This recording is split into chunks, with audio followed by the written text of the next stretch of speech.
All right. So, any comments or questions about these 3 levels of consciousness before we go into the 7 types? Yeah. Is the extreme subtle consciousness the one that is called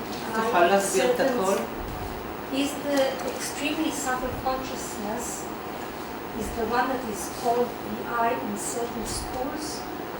Yeah, in certain schools, they think that's the I. Yeah, the extremely subtle consciousness to the lower schools, or to some of the lower schools. Yep, yep. Or for us, we would say it's the basis on which we label I, which is a subtle distinction. Tricky. Yep. Yeah, I mean, normally we say we label I on the basis of the 5 aggregates, or the 4 or 5 aggregates, because they are formless realm beings. But yeah, I think when you get down to it, it's interesting. So the extremely subtle consciousness, there's an aspect that's permanent and an aspect that's impermanent, right? Impermanent, changing moment to moment. The permanent aspect is the emptiness of that mind. So that's interesting. And the emptiness of that mind is the Buddha nature. And the Buddha nature is of 2 types. There's the part that is naturally present, perfectly pure from the beginning, can never be contaminated. But there's also the aspect that needs to be developed, right? So just having purity and just having an emptiness of the mind as a characteristic is not enough. It's not enough. Right, it's again like that raw gold, perfect and pure, can never be contaminated, but you can't do anything with a raw piece of gold. You have to shape it into something, right? So that becomes the main topic of the Buddha nature category of teachings. And basically they talk about the difference between the naturally abiding purity and the adventitious purity. So that which is naturally present and that which needs to be developed. So the basis of that whole conversation is the extremely subtle consciousness. Fun fact. Okay, so that's maybe a conversation for another day, but good to know. Yeah, good to know. Yeah, other bits to clarify on this? And if anyone's really, oh yeah, sorry, go ahead. What type of consciousness manifests in the time of birth? Define birth. Birth when it enters the womb, or birth when it comes out of the womb? No, I was actually thinking about the first one. Conception. It's subtle consciousness when it's hovering about to go in, and then it becomes coarse. Yeah. Yeah, the classic tale. Yeah, so yeah. I mean, it's a coarse mind that has the ability to access subtle mind and has the ability to access extremely subtle mind. So in the womb actually is kind of an interesting question. While the baby is developing in the womb, is it in a more dreamlike state? Is it more subtle consciousness, or is it more coarse consciousness? And I think you'd have to look at the level of development of the form and, kind of the time of day and what's going on with babies. So I actually am not totally clear on, in the womb, which level of consciousness is the most constantly present. I'm not sure, actually. We should ask a Tibetan doctor, would probably know. Yeah, it's an interesting question. Do science people have an opinion what the baby is thinking about? What kind of level? There is some text I received a text from GJ, which I received from Geshe-Dorji Dando, which discusses the development of consciousness in the womb. I don't remember all the stages, but by weeks. By weeks. That would be, that'd be interesting. Be interesting. I'm guessing it changes is probably the answer, I'm guessing, but that's just a guess. Yeah, it changes. Yeah, that works for most things. Or it depends. Those are the 2 answers. Yeah, that's my guess. Yeah. When it goes consciousness, just to clarify, when it goes consciousness, all the other consciousnesses are also present, not just latent. Latent, yeah. Sleeping. Yep. So when the coarse consciousness is present, the subtle consciousness and the extremely subtle consciousness are not manifest. They're like dormant. Does that continue when the subtle consciousness in dream, for example, is present? So Then the other 2 are dormant. Yep. Yeah, literally dormant. Yeah, but yeah, it's sort of like only one at a time can be operating. Yep. Yeah. Yeah, like this. Yeah. What are the applications or what it all course? Why do we need to know what's happening in that time? How can we get ready to when the time comes? So, like karma, okay, Mhm. we need to know how to purify. Mhm. But what does it make? What can I do now? For what's the purpose? Well, the 7 types of awareness are the next piece to understand. Yeah, so the point is that we need to recognize we have wrong consciousnesses, which is why we suffer. We don't want to suffer, right? So how do we get rid of wrong consciousnesses? We work through the 7 types of awareness. Yeah. Yeah, yeah. Yep. That's why we're here. That's the framework of the course. Yep, yep. And look, it's important to keep asking yourself what is the point of the course, but keep coming back to the point is that right now our mind, though clear and knowing, is incredibly obscured by eons of ignorance and is causing trouble, right?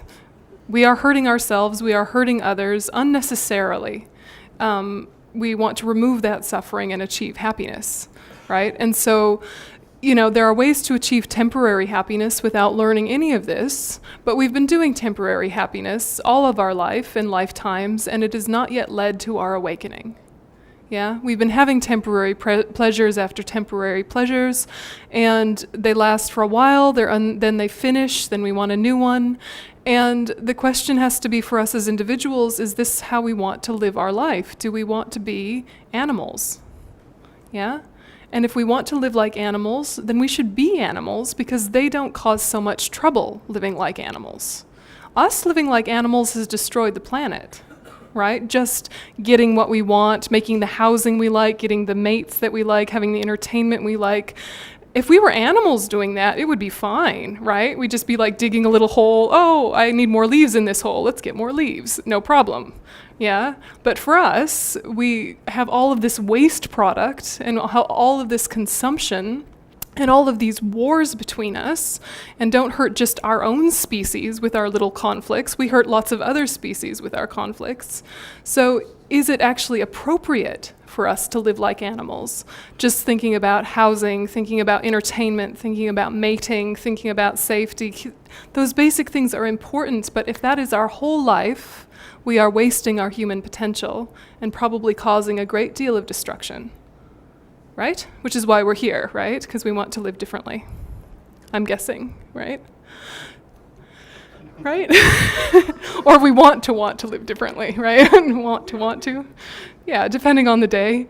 But, you know, so slowly we unpack these ideas, and you don't have to memorize these lists or know all the details of these definitions. What we're trying to understand is that different aspects of the mind are worked with in different ways, and that helps us be less frustrated with how slow or fast things happen, and helps us understand what the obstacles are when we're not having the progress we want. Yeah. So these are intriguing, and some of it is intuitive. Some of this you already kind of half know without being taught, but I think it's helpful to kind of know the framework. And it also will help your meditation practice have more energy, because you realize that basically it all boils down to repetition. All transformation is based on an initial understanding, clarifying and sharpening the edges with logic, and then repeat. Yeah? And I've said this many times, but it is still true that our huge problem is that once we understand something, we think that we are done. Once we understand something, we can actually start. That's the truth, right? And so we are too smart for our own good. As soon as we get it, then we're like, well, that didn't work, as if having understood it was the same as doing it. Yeah? As if understanding the category of the basis was practicing the path. Yeah? And as if practicing the path meant you should immediately have the result, right? We have a confusion about the timing of things. Yeah, this is going to take some work, but, you know, what else do we want to do with our lives, right? It's worthwhile work. We could be working doing a million different things with no particular benefit and be just as tired. Might as well work something that's going to lead to something. Do you know what I mean? Productive work, right? Okay, so we start with a wrong consciousness. We have many wrong consciousnesses. There are two types of wrong consciousness, perceptual and conceptual. Yeah, and this discussion of perception and conception is different between all of the schools of Buddhism and the four tenet schools. So the low-rig subject is taught from the Sutra school perspective, yeah, which is a lower school, but it's a much more complete explanation than what is given in some of the other more subtle schools' texts. So what we do is we look at it from the Sutra school perspective, and then we adjust it to a prasangika view when it's important and necessary to do so. So some of those finely tuned nuances we'll discuss in subsequent courses. Also, Geshe-ma Kelsen Wangmo is coming, and she's going to teach low rig with Dharma friends at some point. Anyway, so Geshe-ma is a Geshe, so ask her those things as well, and you'll probably get a much clearer understanding than from me. She's amazing. I'm just saying. Okay, so wrong consciousnesses, you can have perceptual wrong consciousnesses. Perception, generally speaking, and again, know that there are different views according to the schools, but generally speaking, perception means gets at their object directly. Yeah, without an intermediate kind of snapshot in your mind, like what is called a generic image or a meaning generality. Yeah, some of you have heard teachings that are describing these. So they see their objects directly, which is not to say correctly. Direct is not the same as correct. Yeah, so an example of a perceptual wrong consciousness that they often give in the Buddhist texts is the eye consciousness perceiving a snow mountain as yellow under the influence of jaundice. Yeah? Jaundice.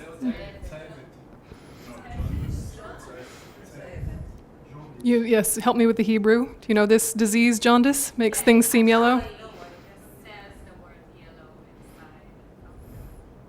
Oh, nice. Handy. Yeah, handy. Right, handy, right. It's the yellowness disease. Okay, the yellowness disease.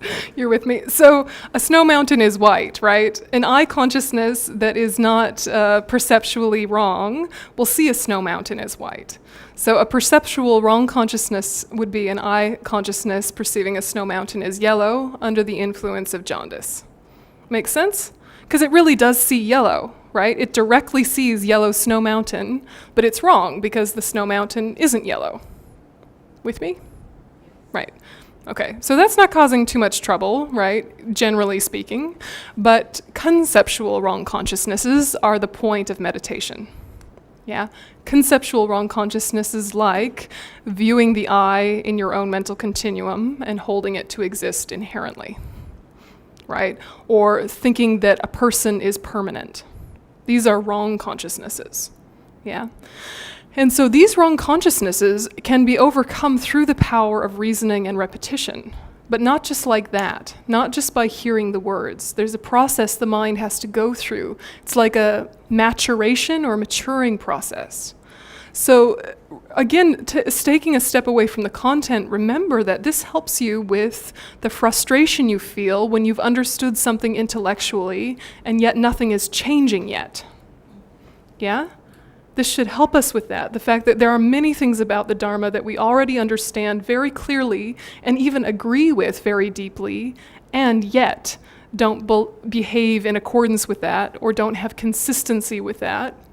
Or maybe have an inner saboteur that wants to ruin it for us and tell us the opposite. Yeah, there's a reason why that's the case. Yeah, because there's a process we need to go through. So you start with a wrong consciousness, which is viewing the eye in your own mental continuum and holding it to exist inherently.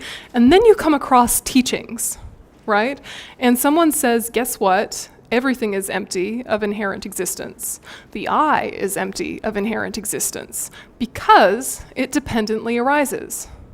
And you say, I don't know what any of that means. Self, yes and no, something in there. I don't know.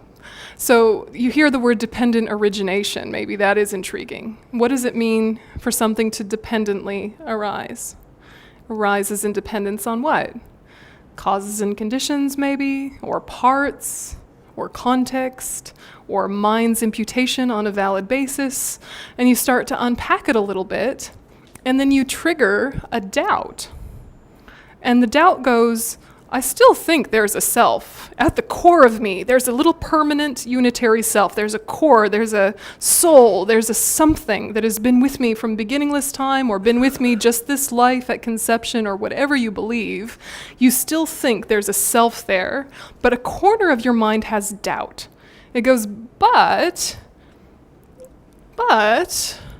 actually it is true that a lot of my characteristics that I think of as me were learned.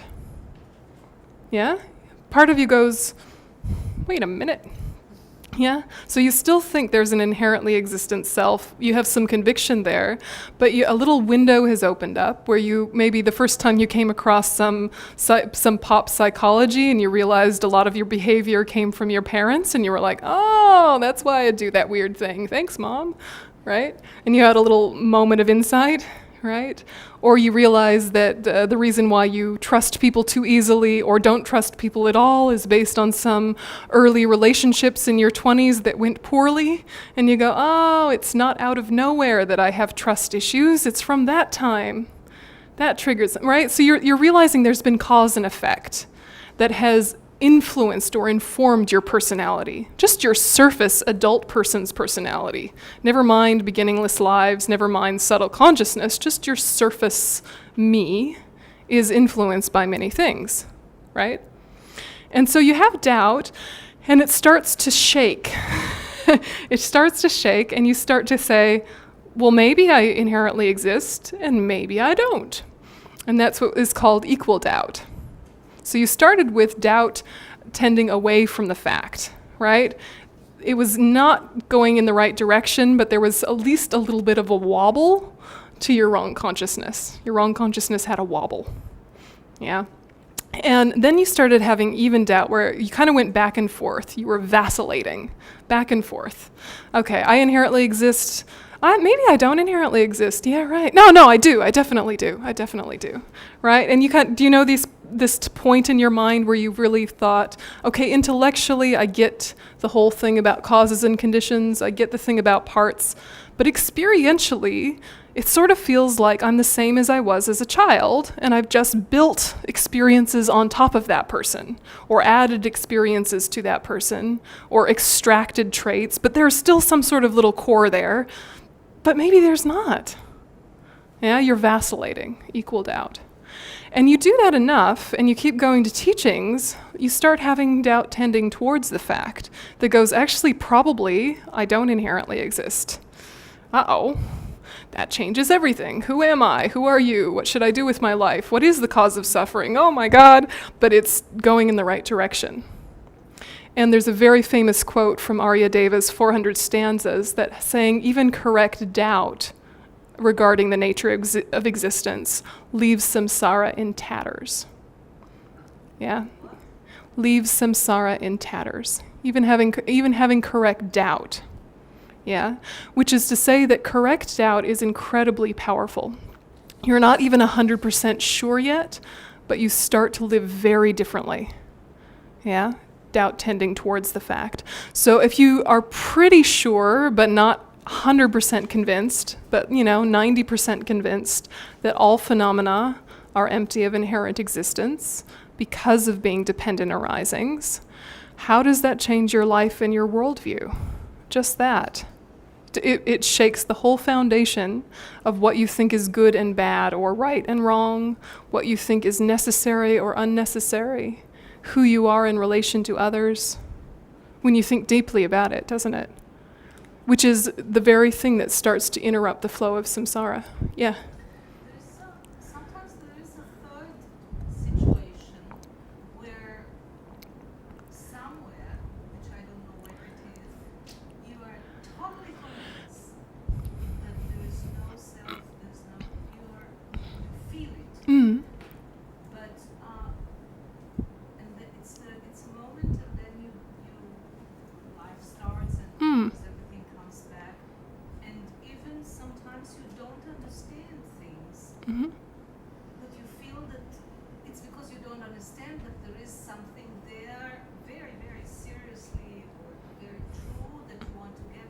Mm-hmm. So it's something in between. No, it's something after. It's a correctly assuming consciousness. That's what you're describing. Where you get it, you've got it, but it's not repeated enough to bleed into every day, every second. So exactly what you're describing is the next stage. After doubt tending towards the fact, you get what's called a correctly assuming consciousness or a correct assumption. And assumption is tricky because assumption sounds kind of a weak word for how powerful this experience is. A correct assumption changes everything. Yeah, it is like the light bulb went on and dispelled the darkness in the room, right? So if all the lights went off in here, and they weren't on when we came in, and we were all sitting here in the dark, and then the light was turned on for like 2 seconds, and we all quickly looked around, and then the lights went off again, we would know, okay, I think there are pictures in this room. I think there are other people in this room. And we would know that even while it was dark, wouldn't we? Even though it's dark again, something really has changed. And even if it stayed dark the whole rest of the class, you would have awareness that you are not alone in this room, that there are these walls and these windows, even though the light was only on for a second. Yeah? So this is like a correctly assuming consciousness. And this is incredibly powerful. And there's many types, and we don't need to go into the types. But know that at this piece, you are really changing. Most of us here, I'm guessing, are still with doubt. Yeah, maybe equal doubt or doubt tending towards the fact. When it gets to correct assumption, you are a very different person, and your life choices become very different. Your priorities become very different. And not because you have to force them. You're not forcing your priorities to be different. They naturally become different. Yeah. And so maybe some of you have had snapshots of this where you can't change back easily. But with a correct assumption, you still can backslide. Yeah. So a correct assumption is a little bit like if we looked across the road and we saw a friend, and at the same time, our friend next to us saw this same friend, and we said, oh, there's Shuki over there. And then our friend said, is it? Now, for a moment, we were sure that's who we saw. We were absolutely sure. Yeah, it looked like him, blah, blah, blah. And then our friend said, no, that was Jack Nicholson. Now, if you are certain that Jack Nicholson is significantly older than Shuki and is probably not in Israel, you're not going to be swayed by that argument. But if your friend said, no, it was some other guy, it might actually throw your correct assumption into doubting consciousness. So not every reason will shake it, but a certain reason can actually shake your correct assumption. So this is the tricky thing, is that say we are at correct assumption, and maybe some of us are at correct assumption with the idea that everything is empty of inherent existence. We're actually convinced, we've had the light go on, even if it's off right now. There was a moment of, that is true. With enough reasoning that speaks to our afflictions, it could be overpowered. Yeah? Our afflictions, our disturbing emotions, right? Yeah. The light that goes on for a second is like when we see, hopefully, emptiness directly. No, it's not when you see emptiness directly for the first time. Direct perception of emptiness is way down here. And this is the thing, is we probably are calling a correct assumption a direct perception when it's not. Which is not to say it's not significant. A correct assumption is incredibly significant, but it's not direct perception. If it was a direct perception, you wouldn't just see, with the light on, you wouldn't just see the pictures in the walls, you'd see all of the atoms and all of the cause and effect and all of the, everything, so much so that all that would appear would be space.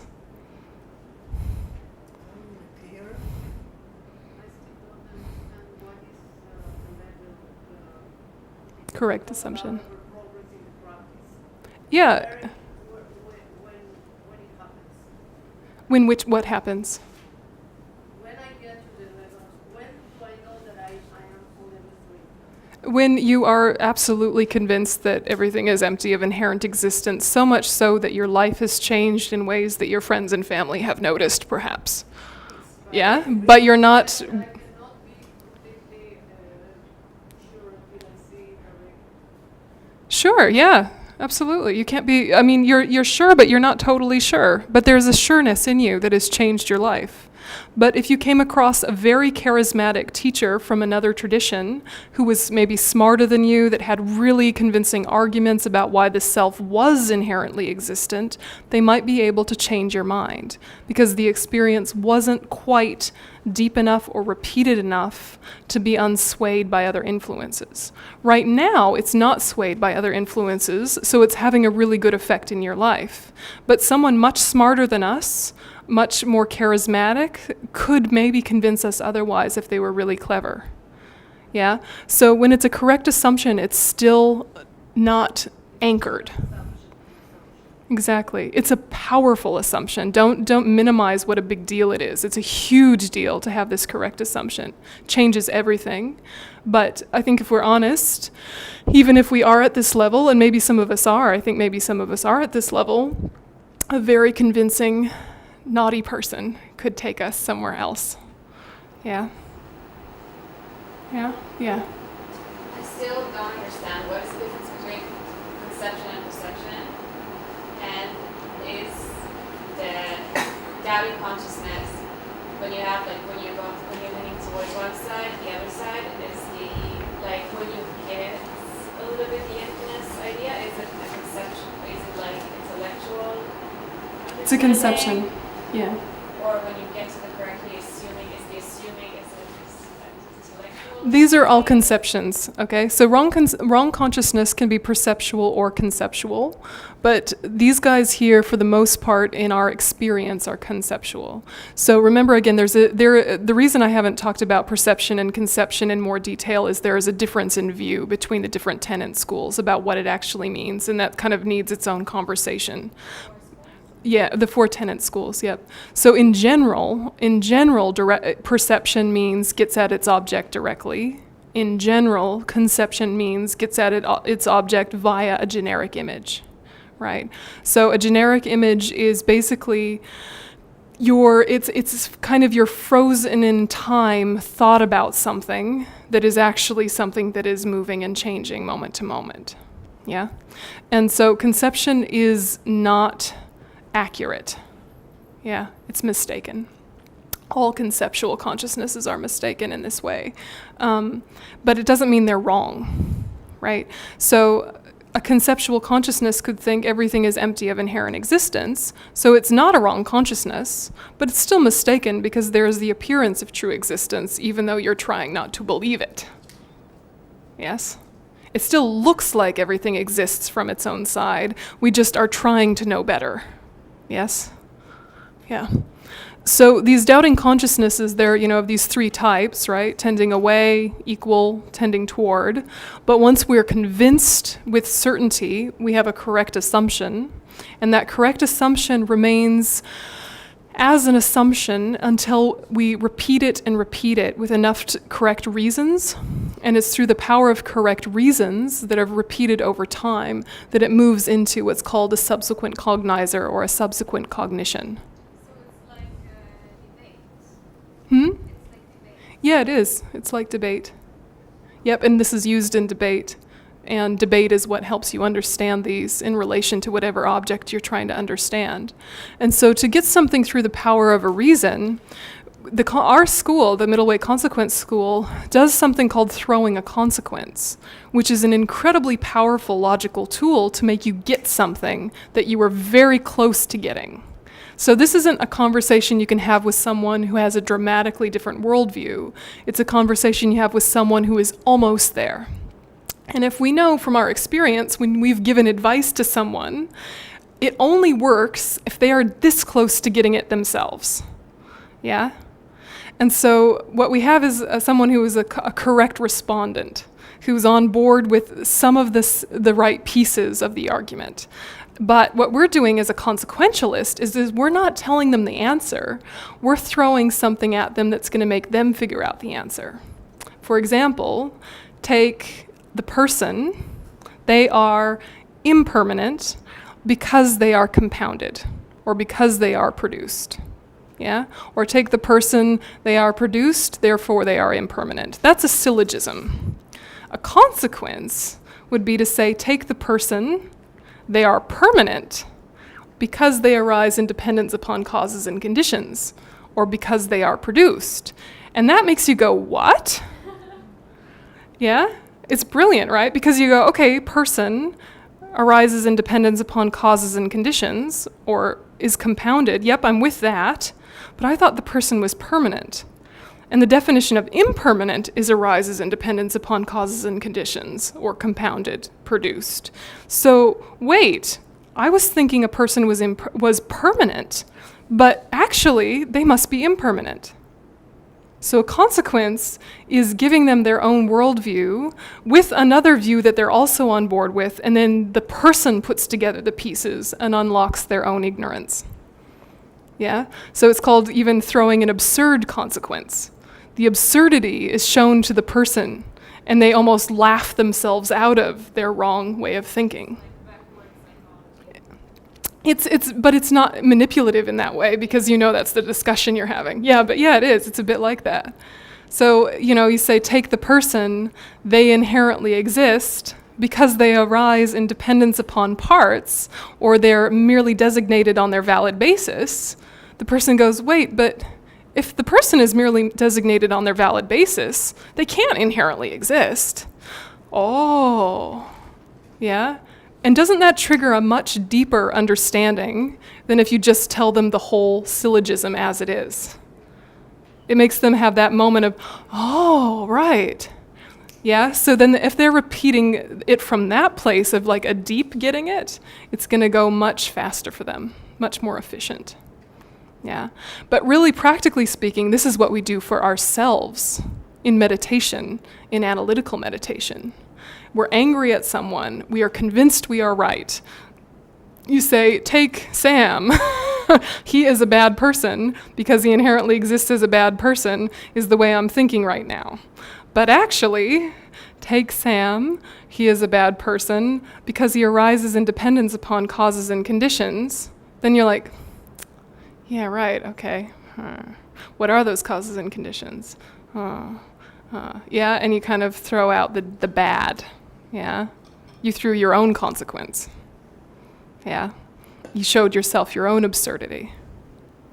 So this movement relies very heavily on logic, and we cannot use logic if our mind is not clear and still. Yes? So when you're trying to look at these and you're trying to shift from one level to another, you cannot do it from a place of an agitated mind. Because what does logic do when it meets anger? Yeah, right? Like anger says, I have lots of reasons. Yeah, and they are all very true. And what's more, I will tell you in great detail why I am right and you are wrong. And it's sort of, it's got that in it. A little bit of sass, yes? So you cannot do this with an unstable, agitated mind, or the very tools of awakening become the tools to reinforce your afflictions. Does it make sense? So it's skillful means. So a subsequent cognizer, this is when you've moved your correct assumption to the point where it is actually not going to be rattled anymore. Yeah? It's stable. It's really stable. And repetition of that leads to what's called a valid inference. And a valid inference is so close to a realization, it almost functions like a realization. And I think a lot of our teachers who are Geshis seem to be somewhere here. Yeah, where maybe they have a direct realization of emptiness, or maybe they're just really, really close. But it is so firmly imbued in their mind, they obviously live a different way to us, even more fundamentally than correct assumption. And so then when you get a direct perception or a direct perceiver, it cannot be shaken, because you have seen it directly. No reasoning, no charisma, no intelligence could ever overpower you. You have seen it to be true directly. Yeah, it cannot be shaken. So a direct perception that the self is lacking inherent existence, that would be the path of seeing. Does that make sense? So prior to the path of seeing, you have these other ones happening. Does it make sense? You remember your 5 paths? Inferential. היקש. היקש. I mean, in English we would say it's like a good guess. Yeah, which makes it sound very weak. Yeah, it's much stronger than that, but in English that inference, I infer, yeah. Yes, because if you see fire on a mountain pass, you infer there is, or if you see smoke on a mountain pass, you infer there is fire. That, yeah. Depends where we're coming from. Depends where we're coming from. It depends where we're coming from. So this is just an overview, right? Don't get too tangled. Yeah, they are. Yeah, they are. It's exactly. And it's an inferential cognizer is very unlikely to be overturned. It just hasn't gone into a direct perception. So it's not going to probably flip backwards. It just hasn't gone forward yet. Yeah. So it needs to be stable, and then it needs to become a valid inference. Yeah. And then from a valid inference, you get direct perception.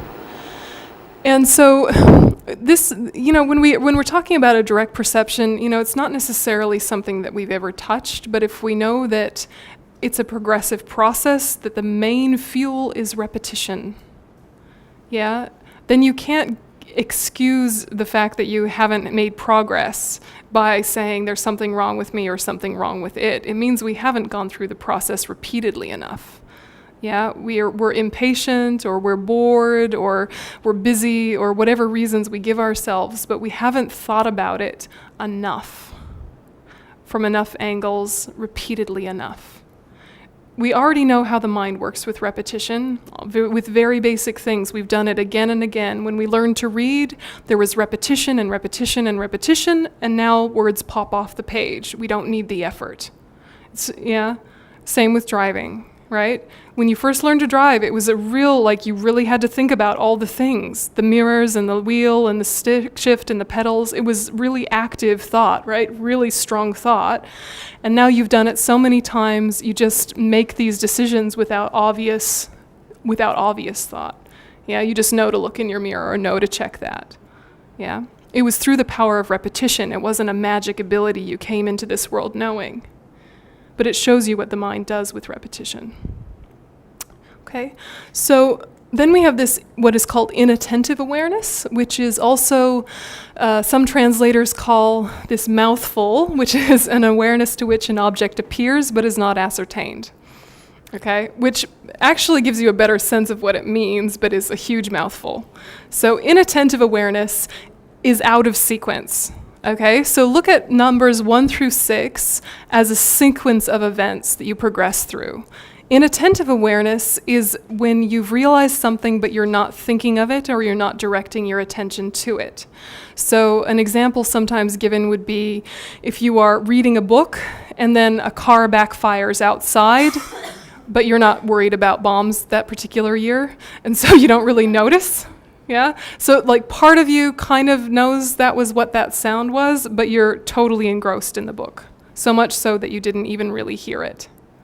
Yeah, it's an object to which, right, or an awareness to which an object appears, but is not ascertained. Yeah, so to say appear is a tricky word because it seems to sound like sight, but think of appear in a bigger sense. And ascertained in the sense of understood or labeled correctly or brought to mind strongly. So we have a lot of inattentive awarenesses. They're not particularly problematic or not. It's just that they lack strength. So if we have had a direct perception, we want to reinforce the direct perception. If the direct perception is on emptiness, that is not enough to cut the root of samsara fundamentally without repetition. Yeah, or to remove all the seeds in their imprints. The path of meditation is long. The path of seeing was one moment of amazing. Now repeat it and repeat it and repeat it along the path of meditation until you get to the path of no more learning. Yeah, so we jumped lists, right? Do you guys remember the 5 paths? The 5 paths. The first path of what? Nope. Yep, so path of accumulation is started where? What starts the path of accumulation? Bodhicitta and? Renunciation, right? Uncontrived. Uncontrived renunciation and bodhicitta. So if it's uncontrived, which one of these will it need to be? Probably 5 or 6. Yeah. Yeah. So it's not on emptiness, it's on bodhicitta and renunciation, right? That's the object. So to have an actual path, there's an argument for it being a direct perception, isn't there? To actually become a pathway awareness, to become something that is so imbued with your mind stream that you never forget it. Yeah. So if we want bodhicitta, we like bodhicitta, right? We think it's a good idea. But if we want to actually be bodhicitta, we need a direct perception. So we have to kind of scan back and say, okay, well, we don't have a wrong consciousness anymore about bodhicitta, but we might be kind of hanging out in this doubting consciousness correct assumption place. Otherwise, it would come up more easily and more spontaneously. Yeah, if we want to have bodhicitta, we need more repetition of what are the disadvantages of self-cherishing, what are the advantages of cherishing others. Is Buddhahood possible? Is the mind transformable? These thoughts that we've had, we have to have them on purpose. Yeah? These thoughts that we had, we have to have them on purpose again and again. And bodhicitta is not intellectually difficult, right? There's all sorts of degrees of nuance and subtlety with emptiness. But bodhicitta is a bit more straightforward. We could realize directly bodhicitta in this life if we put in some effort. We don't know what kind of merit we have to drive our understanding of emptiness. We do our best. But if we died with bodhicitta, we would have a definite positive rebirth that would have really excellent conditions to continue our path. Bodhicitta is achievable for us in this life. We just need to really, again and again, what is the disadvantage of cherishing self? Yeah? Looking after yourself at the expense of others, looking after yourself with indifference to others. How is this the root of most of your everyday problems and all of the problems in this world? So you have to think about it again and again from all the angles, and it's not hard, right? It's not a hard subject. It's just something that we haven't done on purpose enough. Yeah? And renunciation, how is renunciation developed? What thoughts? They're not hard thoughts. What triggers renunciation?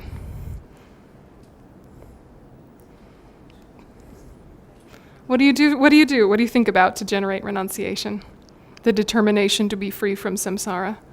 It's just like, I'm sick of this. Exactly, I'm sick of this. How do you get sick of it? You look at suffering. Exactly. First 2 noble truths. Again, not brain surgery, right? These aren't hard philosophical concepts. Yeah? But that's almost why we haven't given them more thought. We heard some teaching on the 4 Noble Truths at some point. We kind of got it. We thought, yeah, that's great. Have we actually sat with the sufferings of samsara again and again? Yeah, every time we're disappointed, do we think, oh, this is the nature of samsara? Or do we think, no, that's the nature of traffic in Tel Aviv? Right? Same thing, right? But, one is a condition and one is a cause, right? And this is the problem, is that we get lost in conditions and forget the cause. Then we're only going to deal with conditions and never deal with the cause. Yeah? So achieving a pathway awareness, is something we can do. And if we had renunciation and bodhicitta directly, we would be such an effective person in this planet. Yeah? Such an effective person and such a happy person. Yeah, we would be not concerned with the 8 worldly concerns. Yeah, they would not be an issue. Yeah, and then your whole work is accumulating what? Merit and wisdom.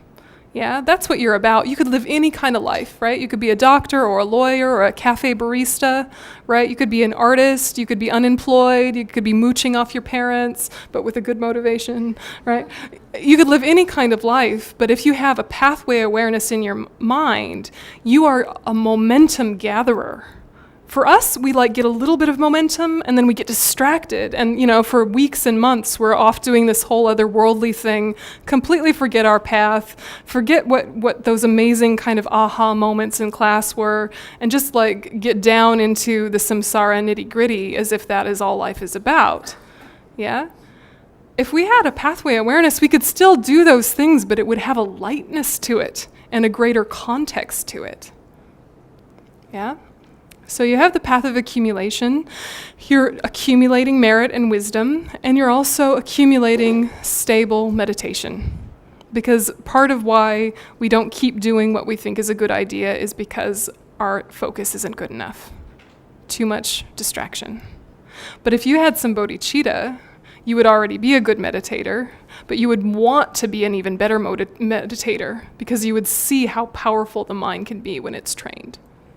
Yeah, so you're working on single-pointed concentration and your abilities of analysis, preparing, right? And when you have calm abiding and special insight directed on emptiness conceptually, you have the path of preparation. And when you practice that again and again, it moves from conception to perception, and you have the path of seeing. Right? Hooray! Yes, right? Slowly. But you have to feel these things as tangible, right? So when you've achieved the path of seeing, then you're onto the path of meditation, which is just repeating your seeing. But every time you do that, you suffer less, you cause less harm, the veil of ignorance is weaker. You go into meditation, you see emptiness directly, you come out of meditation, and you don't believe this crap anymore. Yeah, the spell has been broken. You still see the illusion, but you do not believe it. And every time you meditate, you believe it less. And the appearance weakens until you are on the path of no more learning. You're a Buddha, and there is non-duality, and you can see relative truth and ultimate truth simultaneously and help anyone. This is what our mind can do. So it's important that we keep remembering this framework of there is power in commitment. Right? There is power in promises. There is power in repetition. Yeah? If we're not going where we want to be going, it's because of lack of commitment and repetition. Not being a bad person or a good person. Yeah? You just have to commit to something. Yeah? And think, if nothing else, what if you're wrong? What if all of this is nonsense? What if the 5 paths don't exist? Living in this way, will that be a good life? Yeah, will you have regrets at the time of death, saying, oh, I wish I hadn't sought meaning and purpose in my life? Yeah, you'll be on your deathbed. I wish I hadn't sought meaning and purpose. I wish I had had more self-cherishing and been really horrible to others. You won't think that on your deathbed. Oh, I could have entertained myself a lot more with material things, wasted more money and caused more destruction to the environment and left less money to my children. And, I just should have indulged more, really. The world's going to explode in fire anyway. Might as well have fun. Woo! Right? Yeah, your afflictions might say that, but, we have a good heart in there that is hungry for transformation. Yeah, we have a good heart in there that really does want to bring something to humanity. And so remembering that this is a sequence that we've already begun, the question is which topic is where for us and where do we need more work? Is it making some sense? Yeah. I cannot avoid when you're talking, think that you're talking about morality. Sure. Is it The word is not pronunciated here, but that's what you're talking about. morality? Very simple. Is there a problem with morality? No, on the contrary. Okay. Morality is much simpler, and morality is a well-known coin to us, our religions, our home, our education. This is simple morality. But what is the reason for your morality? That's I was brought up like that, all of us. Basically Sure. All of us were brought up to be honest, to be good. Sure. Murder, blah, blah, blah. Basically, Sure. if you ask the people here what morality is, Sure. a big agreement what is morality. But if you don't know what your reasons are for morality, they are inconsistent, and you're trying to get away with something. Again, please, a sentence again.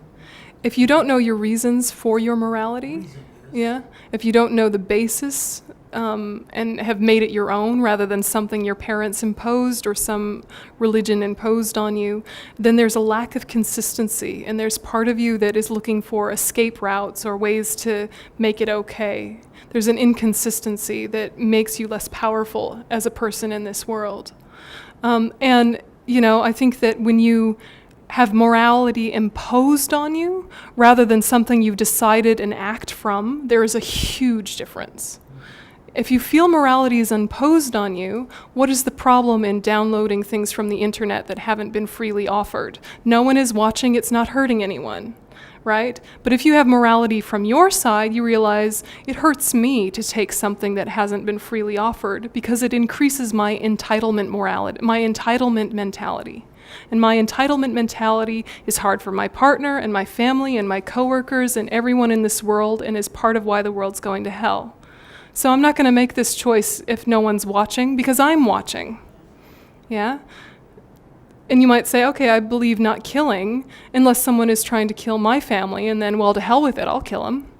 Right? Rather than looking for some other solution, you go to this knee-jerk defensiveness if morality's been imposed on you rather than coming from you. So this is a way to make morality come from you. It's yours. It's not something that has been imposed on you. It's that you decided this is a good idea. We don't feel it was imposed on us. Nobody here feels that this value is provided was imposed on you.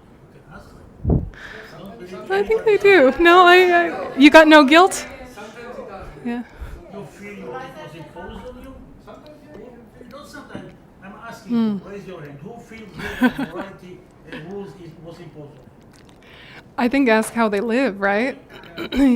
How do people live? Yeah. Imposed? Musari. Many times.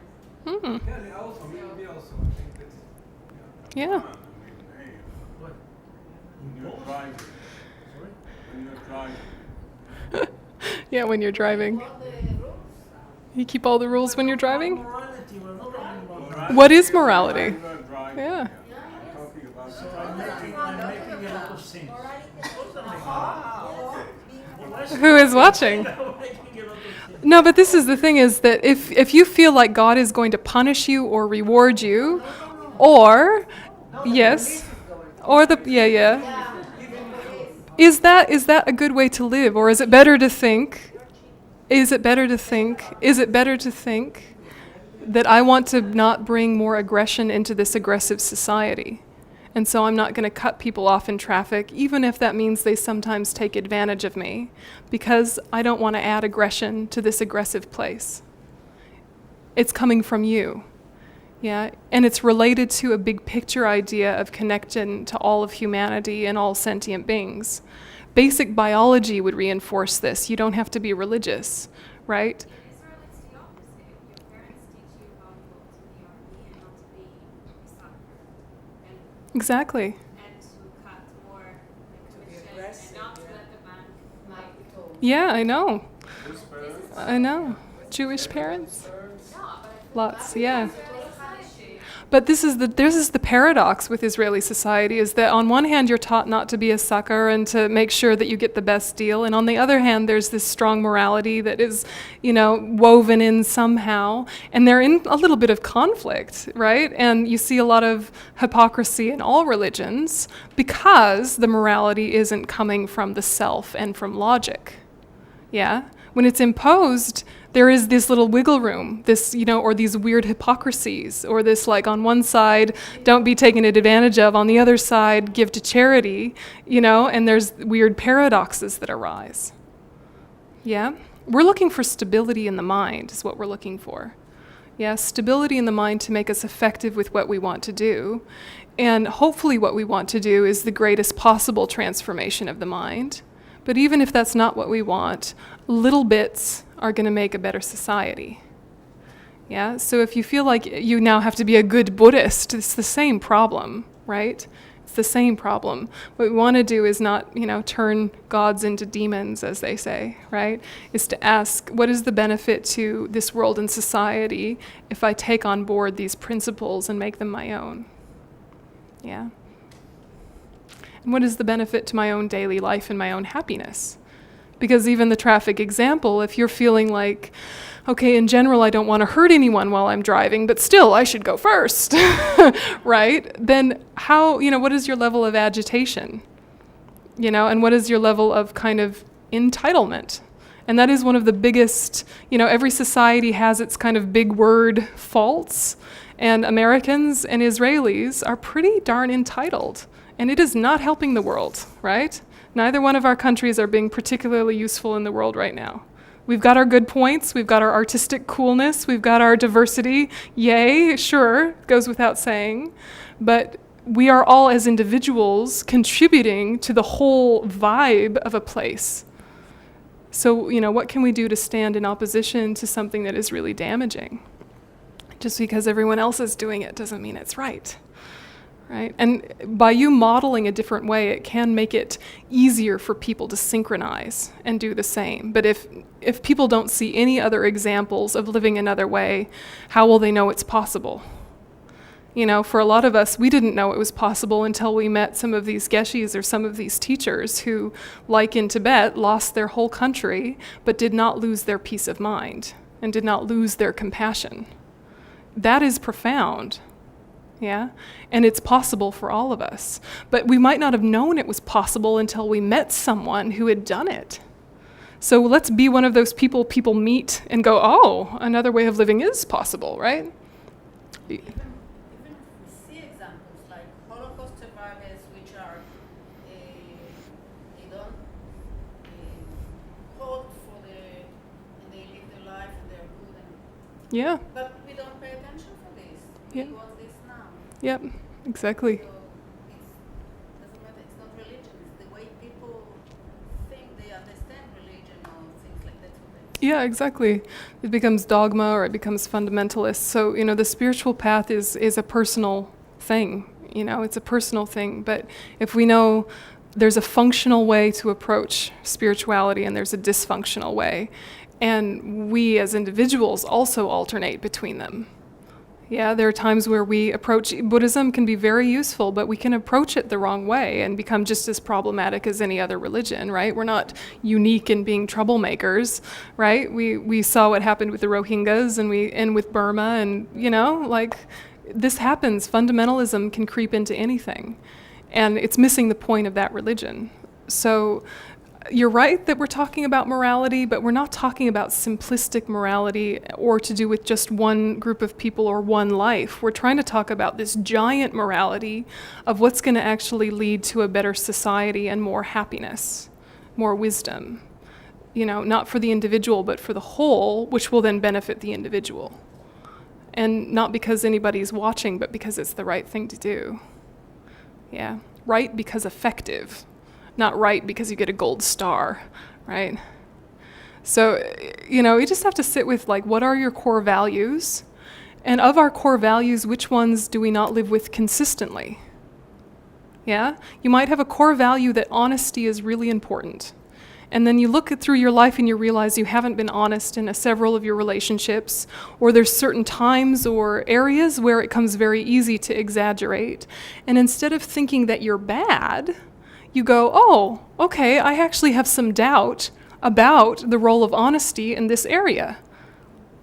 Yeah, instead of thinking you're bad, you go, oh, okay, I have doubt tending towards the fact where I'm honest mostly, but here I have doubt whether or not it's necessary. Let's unpack that. Yeah? Then you can move to the next level with it and have more consistency. It becomes, less of a painful psychological trip if you approach things this way. Make sense? Yeah? Okay, so I think maybe we should do just a little bit of clarity of mind meditation. Maybe we'll even move into the subtle consciousness, but at least we can make the coarse consciousness move into the mental consciousness and out of the senses. Okay, so we'll just see.